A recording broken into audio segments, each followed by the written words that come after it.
ప్రభు యొక్క ప్రేమ మన ఎడల ఎంత అత్యధికము ఉన్నదో దానిని గురించి పరిశుద్ధ గ్రంథములో అక్కడక్కడ 4 మాటలు ఉన్నాయి. అవి జ్ఞాపకం చేసుకుందాం.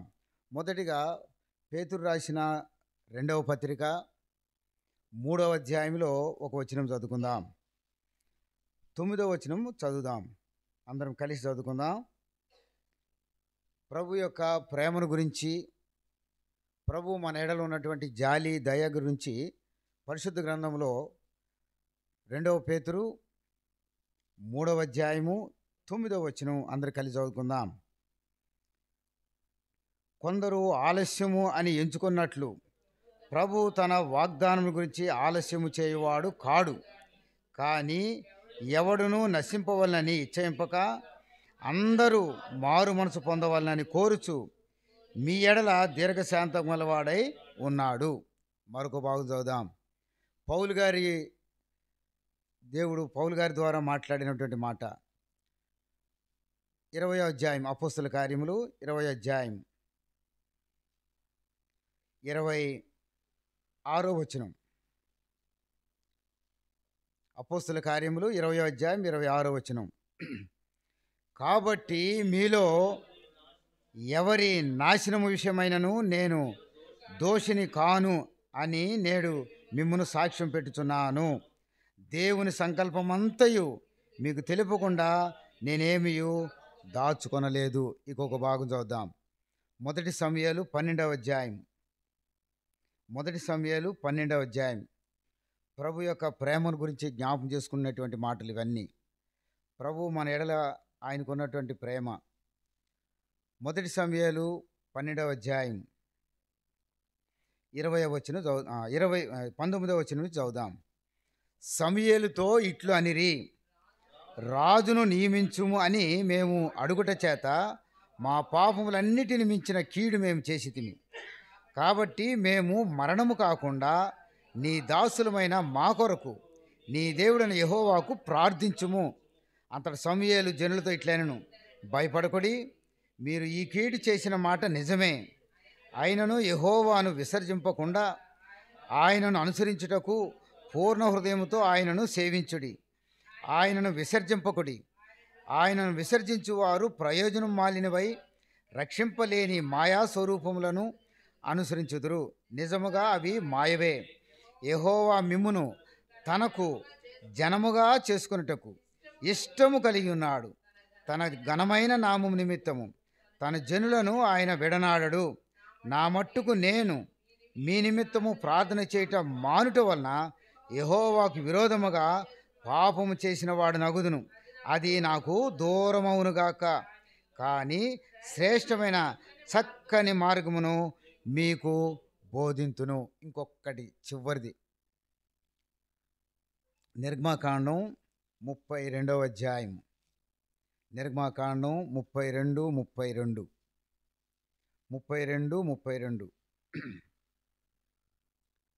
32వ అధ్యాయము 32వ వచనం. అయ్యో, నీవు వారి పాపమును ఒకవేళ పరిహరించితివా, లేని ఎడల నీవు రాసిన నీ గ్రంథములో నుండి నా పేరు తుడిచివేయము.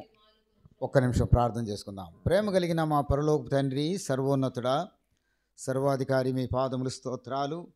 ఎంత మంచి దేవుడు.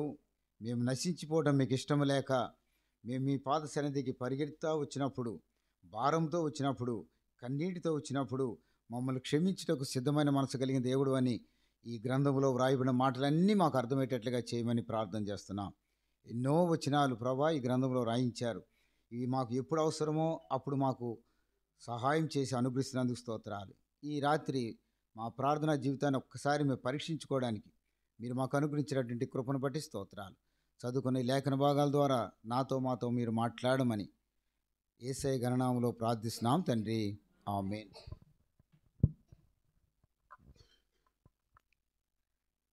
ఈ 4 భాగాలు చదువుకున్నాం. నిర్గమకాండం 32 తర్వాత మొదటి సమూయేలు 12వ అధ్యాయం 19వ వచనం నుంచి కొన్ని మాటలు చదువుకున్నాం. అట్లానే అపోస్తల కార్యములు 20వ అధ్యాయంలో 26వ వచనంలో చక్కని మాట రాయబడింది. రెండవ పేతురు 3వ అధ్యాయంలో ఒక మాట. వీటన్నిటిని బాగా చదివినప్పుడు పౌలు గారు చెప్పిన మాట, తర్వాత పేతురు గారు చెప్పినటువంటి మాట, తర్వాత సమూయేలు గారు చెప్పిన మాట, తర్వాత మోషే గారు, ఈ నలుగురు విషయాలు జ్ఞాపకం చేసుకొని మనం కూడా వారిలాగా ప్రార్థన చేద్దాం. పేతురు గారు ఏమంటున్నారంటే, ఆలస్యమని ఎంచుకున్నట్లు ఆలస్యము చేయవాడు కాడు, కానీ ఎవరునూ నశింపవలనని ఇచ్చయింపక అందరూ మారు మనసు పొందవలనని కోరుచు మీ ఎడల మన ఎడల దీర్ఘశాంతం కలివాడై ఉన్నాడు. ఎవరు కూడా నశించిపోవడం ఇష్టం లేదు. సో మన ప్రార్థనా జీవితం దేనికంటే ఈరోజు ఎవరు కూడా నశించిపోకూడదు. వాళ్ళు పోతే మనకేమి అని అనుకోవచ్చు, కానీ ఎవరునూ నశింపవలనని ఇచ్చయించడం లేదు. అదే మాట పౌలు గారు అంటున్నారు. నేను చూడండి 26వ వచనం, కాబట్టి ఎవరి నాశనము విషయమైనను నేను దోషిని కానని నేడు మిమ్మును సాక్ష్యము పెట్టుచున్నాను. ఎవ్వరు నశించిపోకూడదు. ఎవరైనా నశించిపోతే నాకు బాధ అని ఆయన అంటున్నాడు. మరలా చదువుతాను, మీలో ఎవరి నాశనం విషయమైనను నేను, అది అంటే ఆయన ఉద్దేశం ఏంటంటే అందరూ కూడా రక్షింపబడాలి, మారు మనసు పొందాలి. అది ఆయన ప్రార్థన.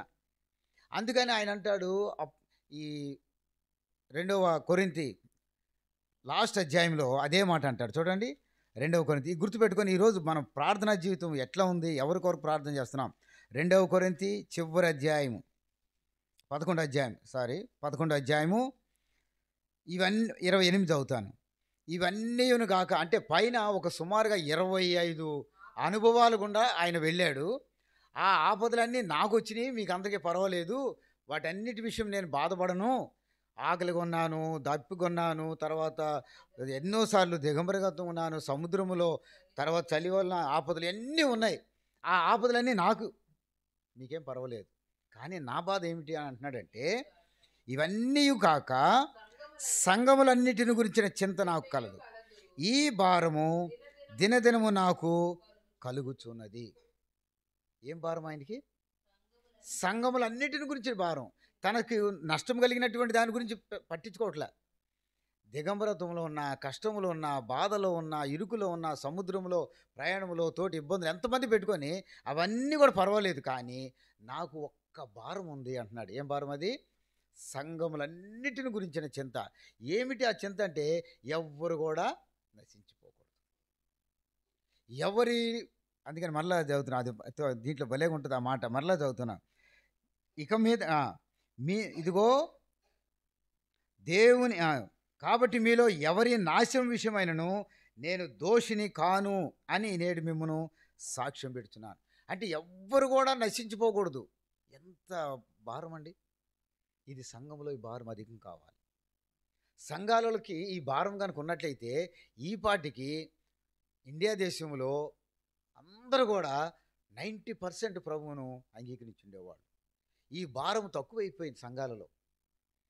దేని కొరకు భారం అంటే, మన వ్యక్తిగత జీవితాల కొరకు, లేదా ఇంకేదో ఆశల కొరకు, లేకపోతే మనకు సొంత కోరికల కొరకు ఎక్కువ భారం ఉంది. కానీ సంఘంలో ఎవ్వరూ నాశనం కాకూడదు, ఏ కుటుంబం కూడా నాశనం కాకూడదు, ఏ వ్యక్తిగత జీవితం కూడా నాశనం కాకూడదు. అందుకనే పౌలు గారు మరలా అంటున్నాడు, ఎవ్వరి విషయంలో కూడా నేను దోషిని కాను, ఎందుకంటే అంతా తెలియజేశాను. అందుకని యేసుప్రభు కూడా చివరి శిలువలోకి వెళ్ళే ముందు, నేను ఎవ్వరిని పోగొట్టుకోలేదు, అందరినీ సంపాదించుకున్నాను అంటాడు. కాబట్టి ఈ దినాన జ్ఞాపకం చేసుకుందాం, మనం అనేక మందిని ప్రభు దగ్గర సంపాదించుకునేటువంటి ప్రయత్నంలో మనం ఉంటున్నామా లేదా? ఎవరి యొక్క నాశనానికి కూడా మనం బాధ్యులము కాకూడదు. అందుకని పేతురు రాసిన పత్రికలో పేతురు గారికి అదే ఆలోచన, పౌలు గారికి అదే ఆలోచన. ఈ ఆలోచన మోషే గారికి ఎలాగుందో చూద్దాం ఒక్కసారి. ఈ ఆలోచన నిర్గమాకాండం 32వ అధ్యాయం. ఒక్కసారి దీనికి ముందు ఒక వచనం చదువుతాను, 11వ వచనం.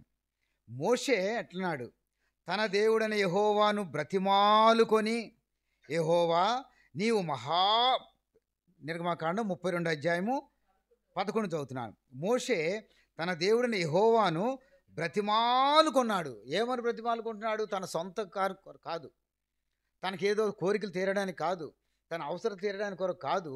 దేవునికి కోపం బహుభయంకరంగా వచ్చింది. ఇశ్రాయేలు చేసినటువంటి పాపము ఇంత అంత కాదు, విచ్చలవిడిగా పాపం చేశారు. అది చూసి ప్రభువుకు మహాభయంకరమైన కోపం వచ్చిందట. ఎంత కోపం వచ్చిందంటే ఇంకా ఏమంటున్నాడు తెలిసిన, నేను వారిని కాల్చివేసి నిన్ను గొప్ప జనముగా చేస్తానన్నాడు. ప్రభువా, ఎంత మంచి దేవుడు, నా మీద నీకు ఎంత ప్రేమ ఉంది ప్రభువా, వాళ్ళందరినీ చంపేస్తానన్నావు ప్రభువా అని అనడంలా. ఎందుకు? వాడు చచ్చిపోతే పేడ వదిలిపోద్ది. ఎందుకంటే ఇంక నడిపించాల్సిన పని, నాయకత్వం పెద్ద ఈజీగా ఉంటుంది. ఎందుకంటే ఇలాంటి వాళ్ళు అందరూ పోతే, ప్రభా సంఘంలో అలాంటి వాళ్ళు ఉండకూడదు ప్రభా అని అనలా. ఎంత చూడండి అంటున్నాడు. మరి యెహోవా ఇట్లను, నేను 9 చదువుతాను. నేను ఈ ప్రజలను చూచినాను, ఇదిగో వారు లోబడనులని ప్రజలు, కావున నీవు ఊరకుండుము, నా కోపం వారి మీద మండును, నేను వారిని కాల్చివేసి నిన్ను గొప్ప జనముగా చేసేదని మోషేతో చెప్పగా, ప్రభువా నీకు వందనాలు స్తోత్రాలు అనలా. ఏమంటున్నాడు చూడండి పని మోషే అంటున్నాడు, తన దేవుడిని యెహోవాను బ్రతిమాలుకొని, యెహోవా నీవు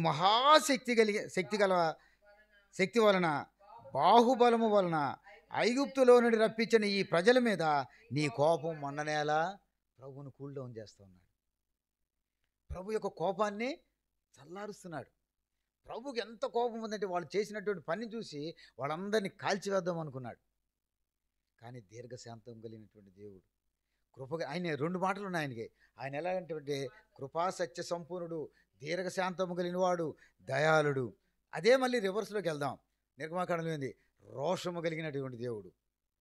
కానీ ఇంత పెద్ద రోషం ఆయనకుంటే, అంత కోపం మండిపోతే ఈయన అంటున్నాడు, ఏమంటున్నాడు? కాదు, కోపాన్ని అలాగ చల్లార్చేటువంటి ప్రార్థన చేస్తున్నాడు. ఏమంటున్నాడు చూడండి, మోషే తన దేవుడిని యెహోవాను బ్రతిమాలుకొని ప్రార్థన చేస్తూ ఉన్నాడు. అయ్యా అయ్యా ఏమంటున్నాడంటే, నువ్వు మహాశక్తి కలిగినటువంటి వాడు, బాహుబలం కలిగినటువంటి వాడు, ఐగుప్తు దేశంలో రప్పించిన నీ ప్రజల మీద నీ కోపము మండనేలా ప్రార్థన చేస్తున్నాడు. ఒకవేళ ప్రభువుకు చాలామంది మీద కోపం ఉందనుకో, నా మీద నీ మీద, మనం ఏం చేయాలా? కోపాన్ని ఎలా చల్లారుస్తున్నాడు చూద్దాం.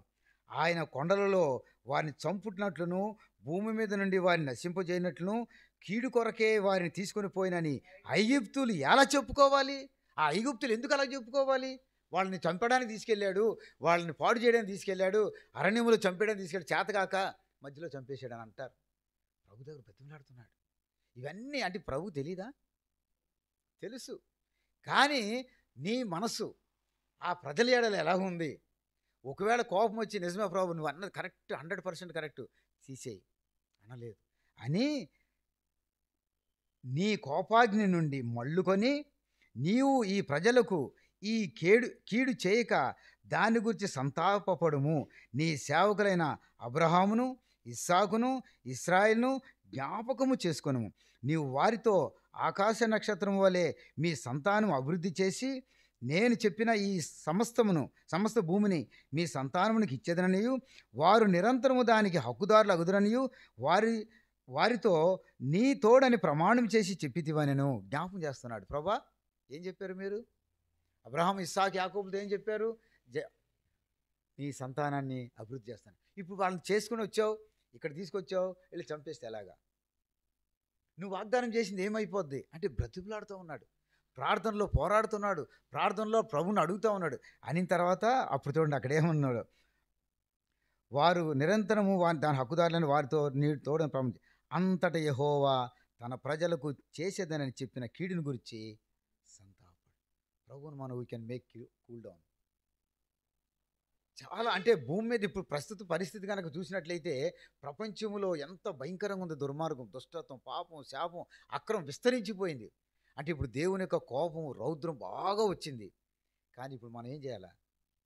ప్రభు యొక్క ప్రభువా నిజమే, వాడు అలాంటి వాళ్ళే, తెలియదు వాళ్ళు ఆయనకి. కానీ మనం ప్రార్థనా పరులుగా కావాలి. మన ప్రార్థన ప్రభువును కూల్ డౌన్ చేసేది, అంటే ఆయన్ను సమాధానపరిచి. అందుకని అంటాడు, ఒకవేళ నువ్వు కనుక ఈ పని చేయకపోతే నేను ఒప్పుకోను. 32 వచనం ఇప్పుడు చూద్దాం. మోషే గారికి ఇంకా ఏమంటున్నాడు చూద్దాం. అయ్యో నీవు వారి పాపమును ఒకవేళ పరిహరించితివా సరే, లేని ఎడల నీవు రాసిన ఈ గ్రంథములో నుండి ఆ, ఏం ప్రార్థన చేస్తున్నాడు? ఒకవేళ నువ్వు వాళ్ళని క్షమించకపోతే నా పేరు తీసే. ఎక్కడి నుంచి? అసలు జీవగ్రంథంలో పేరు రాయబడమే గొప్ప, అది తీసేయమంటున్నాడు. ఎవరిని బట్టి? వాళ్ళు నాశనం అయిపోకూడదు, వాళ్ళు దుర్మార్గులే, వాళ్ళు చెడిపోయిన వాళ్ళే, వాళ్ళు ఎలాంటి వాళ్ళు? లోబడనటువంటి వాళ్ళే. కానీ నీ ప్రేమ, నీ దయ, నువ్వు ఇచ్చిన వాగ్దానం నెరవేర్చండి ప్రభువా. ఒకవేళ నువ్వు వాళ్ళని పరిహరించేవా, వాళ్ళ పాపను పరిహరిస్తే సరే, లేకపోతే నా పేరు ఎవరిని అంటామా? ఈ ప్రార్థన దేవుని పిల్లలుగా మోషే గారికి అందుకనికి సాత్వికుడు అని పేరు పెట్టారు. చాలా అసలు ఎక్కడో ఒక్కసారి, అదే ఫస్ట్, అదే లాస్ట్. ఆయన అంత ప్రేమతో ప్రభు దగ్గరకు వచ్చి బ్రతిమలాడుతున్నాడు. మన ప్రార్థన ఏమై ఉంది? ఇతరుల కొరకు, అనేక నశించిపోతున్న ఆత్మల కొరకు. వాళ్ళు నిజంగా చావుకే లోన, అంటే సరిపోయినటువంటి వాళ్ళే, చచ్చిపోవాలి వాళ్ళు. కానీ ప్రభు అంటున్నాడు, ఒకవేళ నీవు వారి పాపమును ఒకవేళ పరిహరించితే సరే, లేని ఎడల నా పేరు నీవు రాసిన నీ గ్రంథములో తుడిచిపోయి. దేవుని బ్రతిమలాడుతున్నాడు. మనం ఎప్పుడైనా బ్రతిమలాడుతున్నామా? సంఘాల్లో బ్రతిమలాడేటువంటి విషయం, బ్రదర్ మీరు వాడి గురించి పట్టించుకోకుండా, వాడిని పోతే పోయినాయి, వాడి సంఘంలో లేకపోతే బెటర్ బ్రదరు అంటే ముందు మనం ఏం చేయాలి? వాడిని తీసేయాలి. వాడి గురించి పెద్ద మనం ప్రార్థన చేయనక్కర్లేదు బ్రదర్, వాడికి మారు మనసు రాదు. మరి ఈయన ఏమంటున్నాడు? ప్రభువా నువ్వేం వాగ్దానం చేసావు? వాళ్ళు రక్షిస్తానని చెప్పావు కదా, వాళ్ళు కాపాడుతానని చెప్పావు కదా, ఐగుప్తులో నుంచి తీసుకెళ్ళి కనాన్లో పెడతానన్నావు కదా. ఈ ప్రార్థన మీద ఒక్కసారి జ్ఞాపకం చేసుకోండి ప్రభువా. ప్రియమ సహోదరి, మనం ఈ విషయంలో ప్రభు దగ్గర కన్నీళ్లతో గనక ప్రార్థన చేస్తే దేవుడు తప్పకుండా కార్యాలు చేస్తాడు. ఒకవేళ వాళ్ళు గనక దాన్ని యాక్సెప్ట్ చేయలేదనుకో, అది నీ బాధ్యత కాదు, అది వాళ్ళది, వదిలిపెట్టేయడమే. అందుకనే సామెతల గ్రంథంలో ఒక ఆయన అంటాడు, ఎవరైనా సొలొమోను గారు, ఎన్నిసార్లు గద్దించినను లోబడని వానికి హఠాత్తుగా నాశనం కలుగును. 29:1 కదా, 29:1 ఎన్నిసార్లు నువ్వు చెయ్యి, ప్రార్థన చేస్తూ ఉండు, గద్దిస్తూ ఉండు, చెప్తూ ఉండు. ఎన్నిసార్లు గద్దించినను లోబడని వాడు మరి తిరుగు లేకుండా. సో ఇప్పుడు ఆ నాశనానికి మన పాత్రలు కాదు. నువ్వు చెప్పకపోతేనే నీ మీద నేరం. అందుకని నేను చేయాల్సింది ఏంటి? ప్రార్థన చేయాల్సిందే. వాళ్ళు ఏమైపోతారు, వాళ్ళకి మారు మనసు పొందుతారో లేదో నీకు అనవసరం, వాళ్ళు పశ్చాత్తాపడతారో లేదో నీకు అనవసరం. కానీ నువ్వు మాత్రం ప్రభు దగ్గర ప్రార్థన చేస్తూ ఉండాల్సిందే. ఒకవేళ చేస్తున్నా వాళ్ళు అలాగే చేస్తూ ఉన్నారనుకో, మనం ఎవరము? నిర్దోషులము. ఎందుకంటే చెప్పావు, ప్రార్థన చేసావు, కానీ వాళ్ళు మారు మనసు పొందితే ఓకే, పొందకపోతే మాత్రం నీవు నేను బాధ్యులము కాదు. ఇది గ్రంథంలో ప్రభు అందుకని అన్నాడు, అయ్యో ప్రభువా వారి పాపముల నుండి వారిని విడిపించండి, వారికి విడుదల ఇవ్వండి. ఒకవేళ విడుదల ఇవ్వకపోతే నా పేరు కూడా తీసేయి. బాబు ఇది ఎవ్వరు భూమి మీద ఎవరు చెప్పరు. ప్రభు ఆడు పోతే పోయాడు, కానీ నా పేరు మాత్రం ఉండాలి. నాది ఉంచు, ఆడి గురించి నా పేరు ఎందుకు తీస్తావు? అది మన ప్రార్థన. జీవగ్రంథంలో నా పేరు తీసేయండి అని ఎంత గొప్పగా చెప్పుకుంటున్నాడంటే, అంటే ఆ ప్రజల మీద ఆయనకున్నటువంటి ప్రేమ. వాళ్ళు దుష్టులుగానే ఉన్నారు, వాళ్ళు దుర్మార్గంగా ప్రవర్తిస్తున్నారు, మొండివారు, తల మెడ తిరగని వారు, ఎన్నో పేర్లు ఉన్నాయి వాళ్ళకి, మెడ వంచని వారు. ఇంత భయంకరమైనటువంటి మనుషుల దగ్గర వాళ్ళ కొరకు మోసే. అందుకనే 106వ అధ్యాయంలో ఒక మాట చూడండి, కీర్తన గ్రంథం 106వ అధ్యాయము 106వ అధ్యాయము ఒక మంచి మాట. ఆయన స్టేట్మెంట్, ఆయన గురించి కూడా ఇక్కడ మరలా 106వ అధ్యాయము 20 చెప్తాను ఉండండి. 126వ అధ్యాయము 23వ వచనం. అప్పుడు ఆయన, నేను వారిని నశింపజేసేదను అనెను. అయితే ఆయన వారిని నశింప చేయకుండానట్లు ఆయన కోపము చల్లార్చుటకై ఆయన ఏర్పరచుకున్న మోషే నిలిచి అడ్డుపడిన. ఇలాగ వచ్చాడనమాట అడ్డు. మా వాళ్ళని ఏం చేయడానికి వీల్లేదు. మనం రిప్రజెంటేటివ్స్. మనం ఎవరికి? దేవునికి ప్రజలకి మధ్యలో ప్రార్థనా పరులం. వెంటనే అంటున్నాడు అంటే అటు చేయి పెట్టినట్లే, నువ్వు వాళ్ళని ఏమనొద్దు, దయచేసి వాళ్ళని ఏం చేయొద్దు. ఏమంటున్నాడంట? మోషే అడ్డుపడెను. మన ప్రార్థనలో అడ్డుపడుతున్నామా? మన ప్రార్థనలు ప్రభు సన్నిధికి చేరగలిగినట్లుగా మనం హృదయపూర్వకంగా, అందుకని అంటాడు యేసు ప్రభు కూడా అదే అంటాడు. ఏమంటారంటే మత్తయి సువార్త 5వ అధ్యాయం 5:44 అనుకుంటా. మత్తయి 5:44, మత్తయి 5:44, 44, 45 రెండు. అది రైట్, కానీ జనరల్గా అది జరిగాము. నేను మీతో చెప్పినదేమనగా మీరు మీ పరలోకపు తండ్రికి మీ శత్రువులను మిమ్మల్ని హింసించే వారి కొరకు, ఇది ప్రభు చెప్పిన. అసలు బాధ పెడుతున్నారు, హింసిస్తున్నారు, చాలా పెడుతున్నారు. కానీ ప్రభు మాట ఏం చేస్తున్నారు? ఈ మాట యేసుక్రీస్తు ప్రభు భూమి మీదకి వచ్చి చెప్పక ముందే మోషే గారు ఫాలో అయిపోయారు. మోషే గారు, ఆయనకి అప్పుడు ధర్మశాస్త్రము లేదు, ఇంకా ఈయన తర్వాతే కదా, ప్రభు చెప్పిన తర్వాతే కదా. సో ధర్మశాస్త్రం, ప్రభు కృపామయుడైనటువంటి ప్రభు ఈ మాట చెప్పకముందే మోషే గారు అది చేశారు. ఇదే పని దావీదు గారు కూడా చేశారు. శత్రువులను తను చంపాలని 3000 మందిని వెనకంబడి తీసుకొని వస్తూ ఉంటే చంపడానికి ప్రయత్నం చేసిన వాడిని క్షమించగలిగాడు. మీరు మీ పరలోకపు తండ్రికి కుమారులై ఉండినట్లు, ఏం చేయాలంట? కుమారులై ఉండినట్లు మీ శత్రువులను ప్రేమించుడి, నేను హింసించి వారి కొరకు. మరి మోషే గారి అనుభవాలు మనకు వద్దా? సంఘాల్లో దావీదు గారిలాగా మనం ఉండొద్దా? సమూయేలు గారిలాగా మనం ఉండొద్దా? ప్రార్థన ఎలా ఉండాలంటే, ప్రభువా నీకు వందనాలు, స్తోత్రాలు, నా బిడ్డలను బట్టి నీకు వందనాలు, వారికి ఇచ్చిన ఉద్యోగాలను బట్టి వందనాలు, వారికి పిల్లలను బట్టి. ఇదే ఫస్ట్ స్టార్టింగ్. ఇవన్నీ సెకండరీ. ముందు దేవుని కొరకు, ఆ దేవుని యొక్క ప్రజలు నశించిపోవడం ఇష్టం లేక వారి కొరకు నువ్వు ఎక్కువగా ప్రార్థన చేస్తే ఇవన్నీ ఆటోమేటిక్గా జరుగుతాయని మత్తయి సువార్తలోనే 6వ అధ్యాయంలో ప్రభు చెప్పాడు. మొదటిగా నా రాజ్యమును నీతిని తర్వాత నీకేమి కావాలో అన్నీ నేను ఇస్తాను. మనం ఏమంటామంటే ఇది ముందు అడుగుతాము, అవి ప్రభు వెనక పెడుతుంటాం.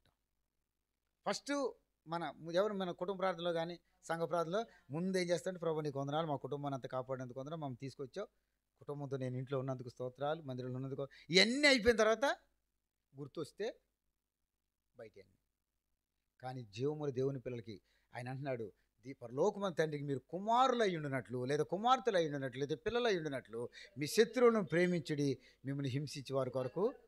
ఇప్పుడు మోషే ఏం చేశాడు? హింసించి వారి కొరకు ప్రార్థన చేశాడు.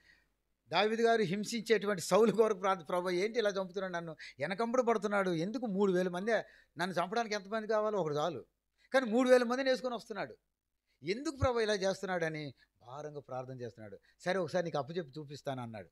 అప్పచెప్పాడు. అప్పచెప్పితే దావీదు గారు ఏమీ చేయలే. ఏమంటున్నాడు? అపకారమునకు ఉపకారము చేశాడంట.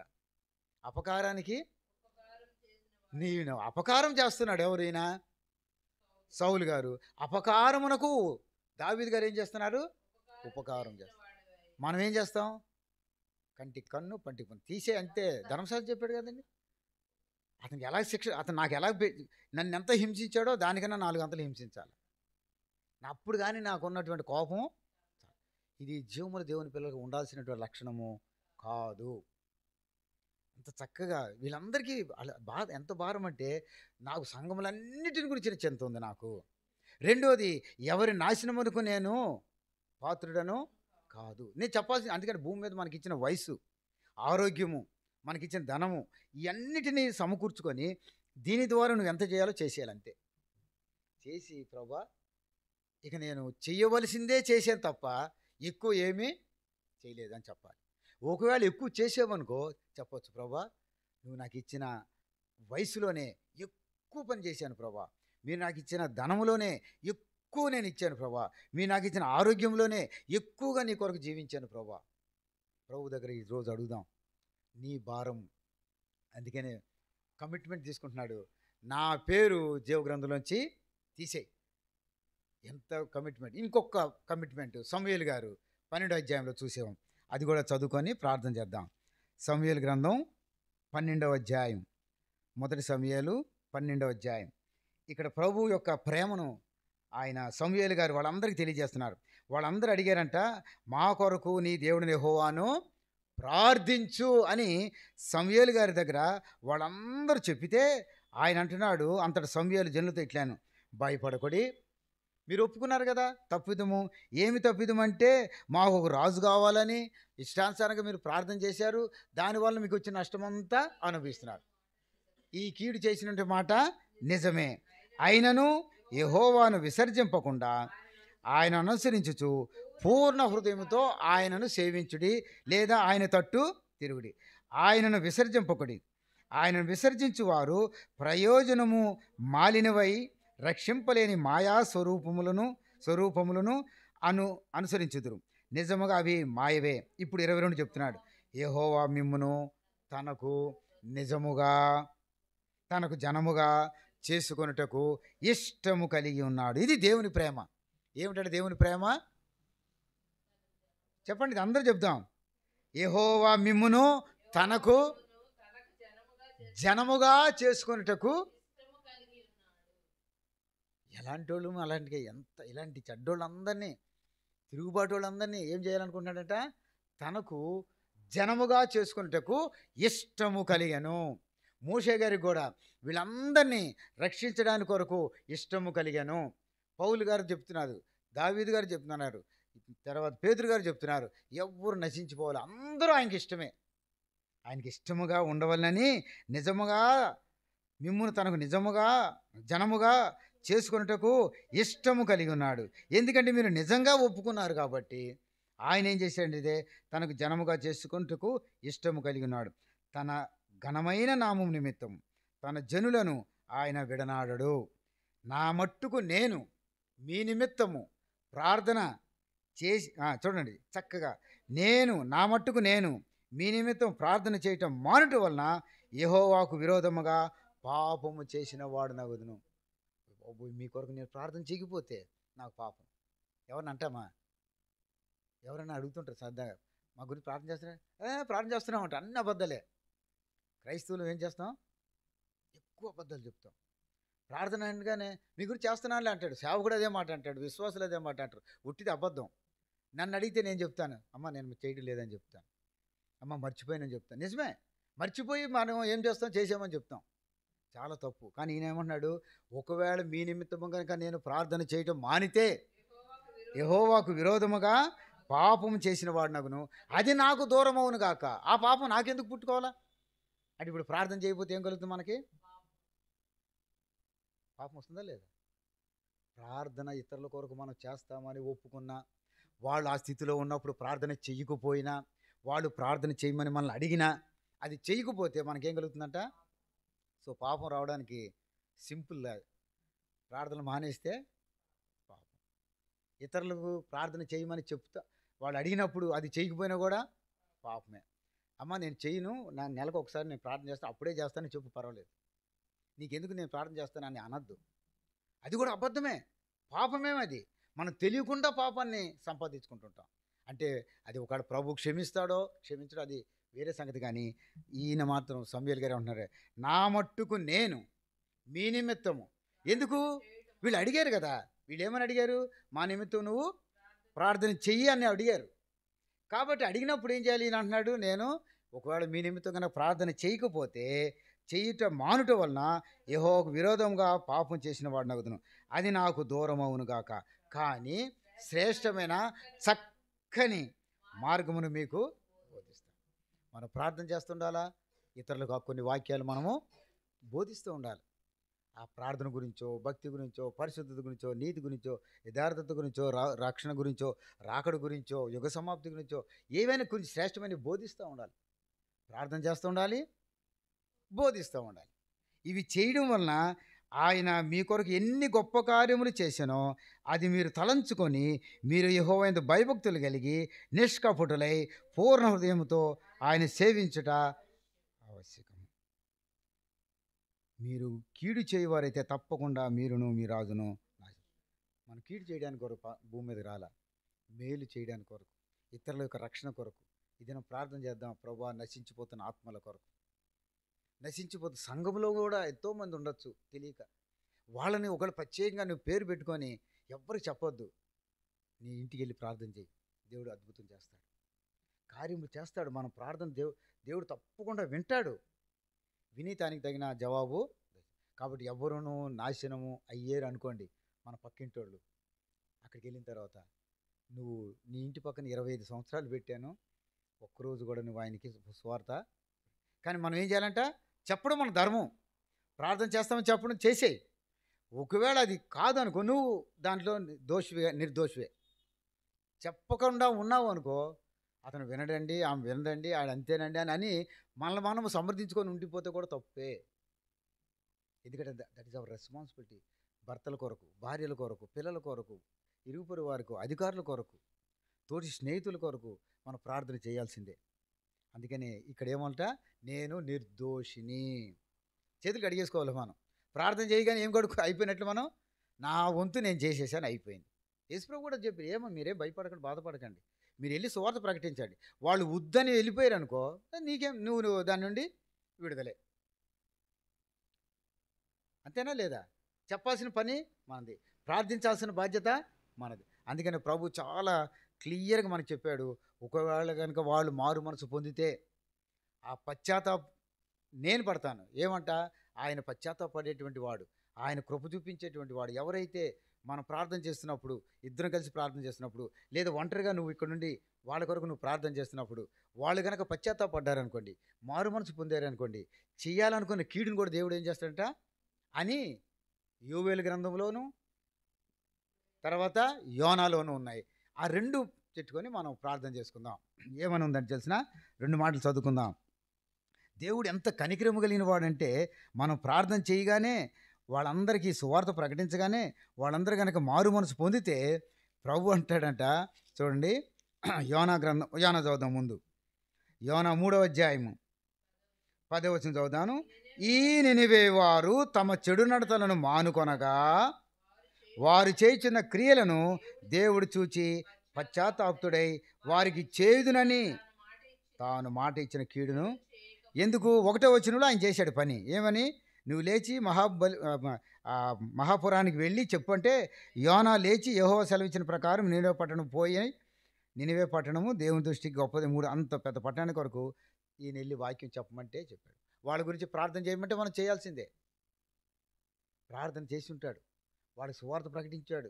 కానీ ఇతను, ఇది వేరే సబ్జెక్ట్. కానీ వెంటనే ఏం చేసే 10వ వచనంలో తాను చేయుదునని చెప్పినటువంటి కీడును చేయక ఇదే మాట యోవేలు గ్రంథంలో చూద్దాం. యోవేలు దానికన్నా ముందు 2వ అధ్యాయంలో 12వ వచనం చదువుతాను. నేను చదువుతాను. 2వ అధ్యాయము 12వ వచనం. ఇప్పుడైనను మీరు ఉపవాసముండి కన్నీరు విడుచుచు దుఃఖించుచు మనపూర్వకంగా తిరిగి నా యొద్దకు రండి. ఇదే యెహోవాకు, మీ దేవుడిని యెహోవా కరుణా వాత్సల్యము గల దేవుడు, శాంతమూర్తి, అత్యంత కృపగలిగిన వాడై ఉండి తాను చేయను ఉద్దేశించిన కీడును చేయక పశ్చాత్తాపడును. చూసారు ఎంత మంచి దేవుడు? పశ్చాత్తాపడతాడా లేదా? నువ్వు చేసిన పని నువ్వు చెయ్యి. చెప్పమన్నప్పుడు సువార్త ప్రకటించమని ప్రకటించు, ప్రార్థించమని ప్రార్థించు, ఇది నువ్వు చెయ్యి. తర్వాత సంగతి నేను చూసుకుంటాను. ఎంత మంచి దేవుడు! శాంతమూర్తి, కరుణావాత్సల్యం కలిగినటువంటి వాడు, అత్యంత కృపగలిగిన వాడై ఉండి తాను చేయ ఉద్దేశించిన కీడును చేయక పశ్చాత్తాపం.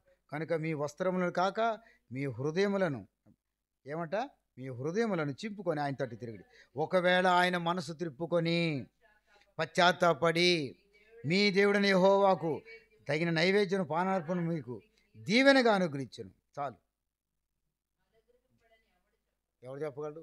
దేవుడు తిరిగి తప్పకుండా అనుగ్రహిస్తాడు. మనం ప్రార్థన చేద్దాం. సంఘం బాగా, ఏంటి ప్రభా సంఘం ఎవరు రావట్లేదు ప్రభా, ఏంటి ఎవరు వినడం లేదు ప్రభా, ఏంటి నేను ఎంత వాక్యం చెప్పినా వినడం లేదు, నేను ఎంత ప్రార్థన ఏం జరగట్లేదు. నీ పని పక్కన పెట్టి, you did what you have to do, that's all.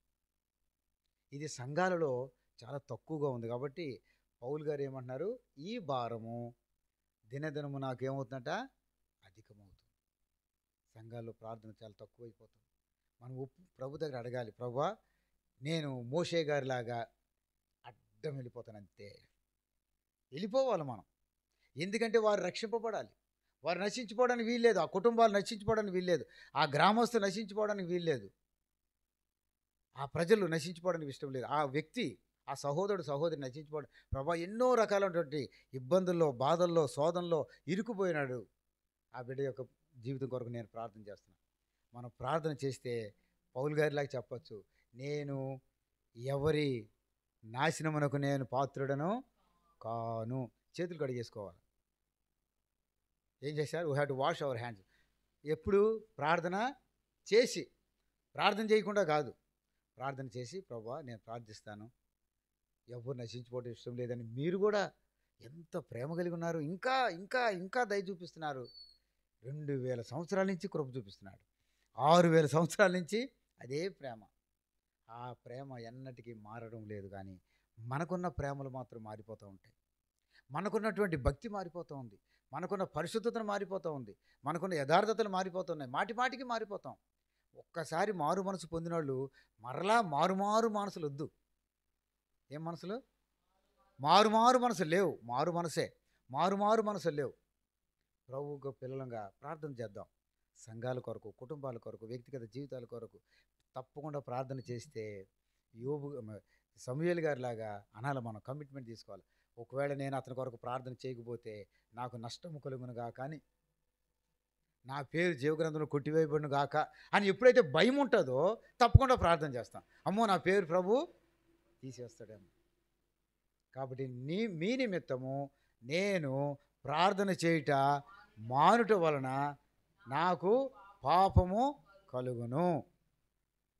కాబట్టి నాకెందుకు పాపం కావాలి? మీ వలన ప్రార్థన చేసేద్దాం. ప్రార్థన చేసేస్తే మనం ఏమైపోయినట్లు? లేనివారం అయిపోయి. వారి కొరకు ప్రార్థన చేయాలి, భక్తితో ప్రభు దగ్గర అడగాలి. ప్రభు తప్పకుండా చేస్తాడు. ఆ నినివే పట్టణ చాలా దుర్మార్గులంట. అలాంటి వాళ్ళ కొరకు వెళ్ళి సువార్త ప్రకటించమంటే వాళ్ళగా మనలాంటి ఇక్కడే యోనా లాంటి వాళ్ళు. మన విశ్వాసులు ఎలాంటి వాళ్ళు అంటే యోనాలాగా. వాళ్ళు బాబు మాట వినరు. వాళ్ళ దగ్గరికి వెళ్ళమంటావేంటి నువ్వు? ఒకళ్ళు వెళ్తాను, చెప్తాను, చెప్పిన తర్వాత వాళ్ళు మారు మనసు పొందుతారు. నువ్వేం మనసు మార్చేసుకుంటావు. అప్పుడు వాళ్ళు ఏమంటారు? నువ్వు చెప్పింది ఏవి జరగలేదే అని అంటారు. చూసా, అంటే మనము చేయకుండానే మాటలన్నీ చెప్తూ ఉంటాం. ఇది మనకున్న అంటే బలహీనమైనటువంటి మనసు. నేను చెప్పానా మారు మనసు పొందాడు. చూసా, ఇప్పుడు నేనేం సిగ్గుపడాను. ఆయన మారు మనసు పొందాడు, సిగ్గుపడి ఆయన ఇంకా వచ్చి నీ దగ్గరకు వచ్చి చెప్తాడేమో. ఏమని? అన్నా నువ్వు నా కొరకు చేసిన ప్రార్థనలా కన్నీటి ప్రార్థన దేవుడు విన్నాడన్నా, నాకు మారు మనసు వచ్చి అంటాడు కదా. అది అనకుండానే మనము చెప్తుంటాం. వాళ్ళందరూ కూడా రాజు మొదలు చిన్న పనివారు కూడా వాళ్ళ పశువులను కూడా ఉపవాసం పెట్టి ప్రార్థన చేస్తే ప్రభు ఏం చెప్పాడంటే, నేను చేస్తానని చెప్పినటువంటి ఆ కీడును చేయక ప్రేమ సోదరి ఇతరుల యొక్క రక్షణ కొరకు, వారి యొక్క ఆత్మీయ జంతు కొరకు మనం ఏం చేస్తున్నాం? ఊరికినే కాలం అయిపోతుంది. ఇప్పటికే ఒక్కరికి 20-30 వెళ్ళిపోతూ ఉన్నాయి. కానీ కార్యాలు మనం చేయడం లేదు. ప్రభు కార్యాలు. పౌలు గారికి ఉన్నటువంటి ఆసక్తి, సంఘములన్నిటిని గురించిన చింత నాకు కలదు. ఈ చింత ఏమవుతుందంట? అధికం అవ్వాలి. సన్నగిల్లకూడదు. బ్రదరు ఇంతకుముందు ప్రార్థన చేసేవాడిని నేను మోకాళ్ళ మీద అంటే, ఇప్పుడు అయిపోయింది. ఏమైంది? ఎందుకు అయిపోయింది? వాళ్ళందరూ మారు మనసు పొందేస్తే నువ్వు ఖాళీ కూర్చో ఇంట్లో. ఊరంతా రక్షపడ్డారు అనుకోండి, సంఘం అంతా పరిశుద్ధులు అయిపోయారు అనుకోండి, అప్పుడు మానే. కానీ మనం దేవుని పిల్లలు ఎన్నో ఇబ్బందులు ఉన్నారు. ఒకవేళ ఎవరైనా నీకు చెప్పారనుకోండి, నా గురించి ప్రార్థన చేయండి అని, మళ్ళీ వాళ్ళకి జవాబు దొరికే వరకు మనం ప్రార్థన చేస్తూ ఉండాల్సిందే. వదిలిపెట్టకూడదు. అన్న మీరు చెప్పారు ఆ గురించి ప్రార్థన చేయమని, చేశానని మనం పట్టుదలతో, భక్తితో, ఓపికతో, సహనముతో. నేను రాసుకున్నాను ప్రార్థనలు ఎన్ని రకాలు ఉన్నాయంటే సుమారుగా 25 రకాలు ఉన్నాయి. కన్నీటి ప్రార్థన, భారం కలిగిన ప్రార్థన, ఓర్పు కలిగిన ప్రార్థన, ఉపవాస ప్రార్థన, మనసు. తర్వాత ఇంకా ఏమున్నాయి? ఇక్కడ చదువుకున్న యోవేలు గ్రంథంలో, ఇప్పుడైనను ఉపవాసం ఉండి కన్నీళ్లు విడుచుచు దుఃఖించుచు మనపూర్వకంగా ఆయన తట్టు తిరగండి, అద్భుతాలు చేస్తాడు. సో ప్రార్థన చేద్దాం. అలాగే ఒక్కరోజన్నా భారంతో, పట్టుదలతో ప్రార్థన చేస్తే దేవుడు అద్భుతాలు, ఆశ్చర్యకార్యాలు సంఘాల్లో చేస్తాడు. ప్రభు కుటుంబాల్లో చేస్తాడు. ఇది తప్పకుండా దేవుడు చేసి తీరుతాడు. ఎవరి యొక్క నాశనమునకు, నాకు ఆ మాట భయం వేసింది ఒకసారి చదివినప్పుడు. ఏమట? ఎవరి నాశనమునకు నేను దోషిని కాను. జాగ్రత్త, ప్రభు అడుగుతాడు కానని. మరి మనం దోషులం కాకుండా ప్రార్థన చేద్దాం. మనం పాపము సంపాదించుకోకుండా ప్రార్థన చేద్దాం. ఇశ్రాయేలు యొక్క ఆ పరిస్థితిలో నుంచి వారిని విడిపించడానికి కొరకు మోషే గారు చేసిన ప్రార్థన చేద్దాం. ప్రభువా నా పేరు నేను నువ్వు వారిని క్షమించకపోతే, వారి పాపమును కనుక నువ్వు పరిహరింపకపోతే నా పేరు ప్రభువా బేతేల్లో లేకపోతే బెతెస్దాలో ఎవరెవరైతే ఉన్నారో, సియోన్లో ఎవరున్నారో, ఏలీంలో ఎవరున్నారో వారందరికీ నేను ప్రార్థన చేస్తాను. నేను ప్రార్థన చేయకపోతే నాకు పాపం కలుగును గాక అని చెప్పుకోవాలి. యోబు గారు అట్లా అంటారు, నేను గనక ఇలా చేస్తే, నేను అలా చేస్తే నాకు ఇలా జరుగును గాక. మనం అనుకోము. ఒకవేళ అలా అనుకుంటే గనక ఖచ్చితంగా చేస్తాం. సో దేవుని వందనాలు. భారముతో భక్తితో ఈ కొద్ది మాటలు చాలు, మనం భక్తితో చేద్దాం. ఆ ప్రభు యొక్క కోపాన్ని ఏం చేద్దాం? ఉగ్రత దినం రాబోతుంది.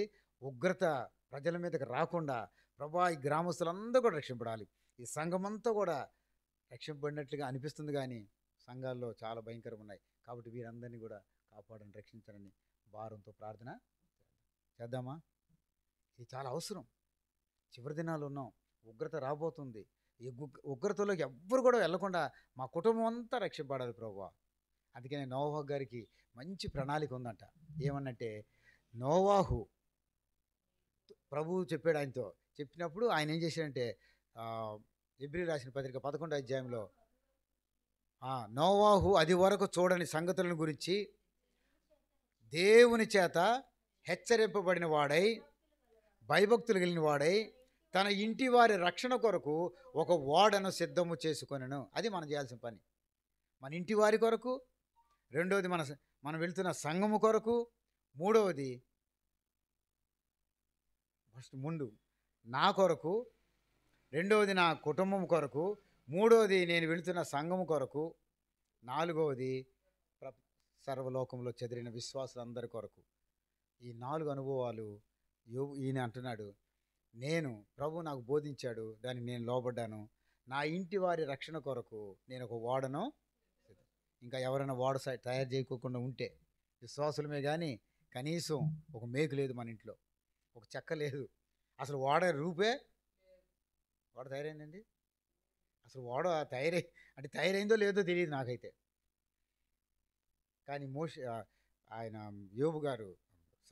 నోవాహు గారు తన ఇంటి వారి రక్షణ కొరకు ఒక ఓడను, ఎంత తుఫానని రాని, ఎంత వర్షమైనా రాని, నేను నా ఇంటి వారు క్షేమంగా ఉంటాం. ఎంత క్షేమము, అంత భయంకరం. 40 దినాలు ప్రచండమైన కొట్టినా ఏమీ కాదు. ప్రభు త్వరగా రాబోతున్నాడు. ఉపద్రవం వచ్చినా ఏమొచ్చినా మనం మాత్రం లయము కాము. కారణం ఏంటి? ఎందుకు లయం కాము? సూర్య చంద్ర నక్షత్రాలు భూమి అంతా లయమైపోద్దంట, కానీ మనం లయము కాము. లయం అంటే నశించిపోము. ఎందుకు నశించిపోమంటే, మీకా 6వ అధ్యాయంలో ఒక మాట ఉంది. ఇశ్రాయేలు దేవుడున నేను మార్పు లేని వాడును. మీకా 6:6 3:6. యెహోవానైన నేను మార్పు లేని వాడును గనుక సంతమైన మీరు లయము కాలేదు, లయము కాము. మలాకి 3:6. మలాకి 3:6. మనం లయం అవ్వమండి. ఎందుకు ఎందుకు నశించిపోమంటే, చంద్రుడు నశించిపోతాడంట, భూమి నశించిపోతుందంటే మనం నశించిపోము. ఎందుకంటే మనం దేవుని పిల్లలుగా తీర్చినందుకు. కాబట్టి చివరి దినాలు ఉన్నాం, మనము నశించము. నశించుటకు మనం వెనుదీయవారము కాము. ఎవరు నశించడానికి మనము లయము కాము, మనము నశించిపోము, ఇతరులను కూడా నశింపకుండా చేస్తాం. నీతిమంతుల గొట్టుకు ఎందరు అనేకులు త్రిపుదురో వారు ఆకాశ మండలంలోని జ్యోతుల వలె ప్రకాశం. సో ప్రభు పిల్లలుగా అట్టి భాగ్యం మనకి ఇచ్చారు. ప్రార్థనాపరులు ప్రార్థన చేద్దాం. సంఘము కొరకు, కుటుంబాల కొరకు, వ్యక్తిగత జీవితాల కొరకు. ప్రభువా, మా డాడీ ప్రభు రక్షణ లేదు, ఆయన కొరకు నేను ప్రార్థన చేస్తాను. నువ్వు ప్రార్థన చేస్తూ ఉండు. నీ డ్యూటీ నీదే, ప్రభు డ్యూటీ ఆయన చేసుకుంటాడు. సో సంఘం ఈ రాత్రి భారంగా ప్రార్థన చేద్దాం. ఈ అంశాలను పెట్టుకొని మోషే వంటి ప్రార్థన, సమూయేలు గారి వంటి ప్రార్థన, పౌలు గారి వంటి ప్రార్థన, పేతురు గారి వంటి ప్రార్థన. ప్రభా, నువ్వు ఆలస్యం ఎందుకు చేస్తున్నావంటే ఎవరు కూడా నశించిపోకూడదు ప్రభా, అది నీ కోరిక. సమూయేలు గ్రంథంలో ఆయన మన ఎడల జాలి చూపిస్తున్నాడంట, ఇష్టము కలిగి ఉన్నాడంట. మోషే గారికి కూడా తెలిసిపోయింది, వీళ్ళందరూ దేవునికి ఇష్టమైన వాళ్ళు బయటికి తీసుకొచ్చాడు, వీళ్ళు నశించిపోవడం ఇష్టం లేదు. ఈ అనుభవాలతో మనం కనుక ప్రార్థన చేస్తే దేవుడు తప్పకుండా జవాబు మనకు కలిగిస్తాడు. దేవుడు మనకు సహాయము చేయనుగాక.